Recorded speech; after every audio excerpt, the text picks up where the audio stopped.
राघव पढ़ने के लिए शहर गया हुआ था, पर वो वहीं पर एक सीमा नाम की लड़की से शादी कर लेता है और उसे गांव लेकर आता है। अरे बेटा, हमने तुम्हें पढ़ने के लिए शहर भेजा था, पर तुमने वहीं पर शादी कर ली और हमें बताया भी नहीं। पिताजी, अब मैं बड़ा हो गया हूँ, मैं खुद का फैसला ले सकता हूँ। अब मैं सीमा के साथ ही रहूंगा। रात हो जाती है, सभी सो रहे होते हैं।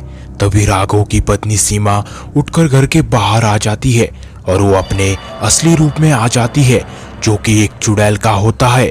अच्छा हुआ मैंने राघव को अपने प्यार में फंसाया। वहाँ पर शहर के लोगों को खाकर मैं बहुत बोर हो गई थी। अब गांव के हट्टे कट्टे लोगों को खाऊंगी। और इतना बोलकर वो चुड़ैल गांव में घूमने लगती है। उसी गांव का एक आदमी जो किसी काम की वजह से बाहर गया था, वो गांव में आ रहा होता है। वो रास्ते से चल रहा होता है, तभी उसके सामने वो भयानक सी चुड़ैल आ जाती है। अरे, ये चुड़ैल कहाँ से आ गई हमारे गांव में?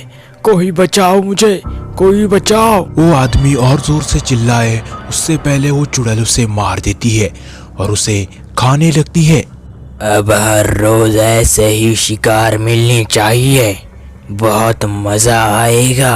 अब ऐसे ही वो चुड़ैल हर रोज गांव में जाती और किसी ना किसी को मार कर खा लेती। ऐसे ही कई दिन गुजर जाते हैं, पर अब कोई भी गांव वाला शाम होने पर घर के बाहर नहीं निकलता था, भले ही उसका कितना भी जरूरी काम हो। सीमा, रात को घर के बाहर मत निकलना, गांव में बहुत लोग मर चुके हैं। गांव वाले कहते हैं गांव में रात को एक बहुत भयानक सी चुड़ैल आती है, इसलिए तुम घर के बाहर मत निकलना। मैंने पिताजी और माँ को भी बता दिया है। पर राघव को एक खबर तक नहीं थी कि सीमा ही वो भयानक सी चुड़ैल है। रात हो जाती है, सीमा वापस चुड़ैल का रूप ले लेती है और गांव में घूमने जाती है, पर उसे कोई भी इंसान दिखाई नहीं देता। लगता है गांव वाले बहुत चालाक हो गए हैं, कोई भी घर के बाहर नहीं निकलता।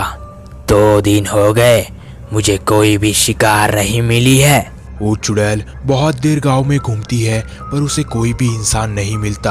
वो चुड़ैल घर आ जाती है और वापस इंसान का रूप ले लेती है और घर के अंदर आ जाती है और देखती है कि राघव अभी तक जागा हुआ है।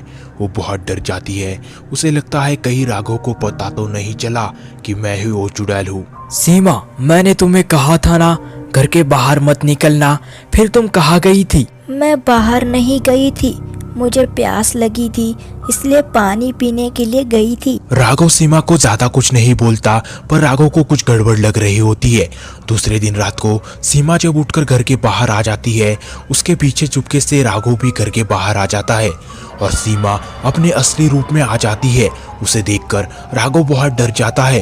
राघव को अपनी आंखों पर विश्वास नहीं हो रहा होता है। राघव वहीं पर बेहोश होकर नीचे गिर जाता है और वो चुड़ैल उसे देख लेती है और उसके पास चली आती है। अब वो चुड़ैल राघव के साथ क्या करेंगी, ये देखना है तो चैनल को सब्सक्राइब कीजिए। इसका नेक्स्ट पार्ट हमारे चैनल पर जल्दी आने वाला है और वीडियो को लाइक कर देना। मिलते हैं नेक्स्ट पार्ट में, तब तक के लिए बाय बाय।